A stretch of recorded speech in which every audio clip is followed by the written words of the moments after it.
మకర సంక్రాంతి అంటేనే దానాలకు ప్రాధాన్యత ఉన్న రోజు. సంక్రాంతి రోజు అందరూ తప్పకుండా ఇవ్వవలసిన దానం గుమ్మడికాయ దానం.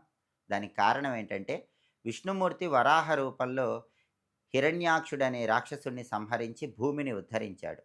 భూమి చూడటానికి గుమ్మడికాయలాగా ఉంటుంది. అందుకే విష్ణుమూర్తి వరాహ రూపంలో భూమిని ఉద్ధరించిన రోజు సంక్రాంతి గాబట్టి, సమస్త భూమండలాన్ని విష్ణుమూర్తికి దానం చేసిన ఫలితం కలగాలంటే సంక్రాంతి రోజు గుమ్మడికాయ దానం ఇవ్వాలి.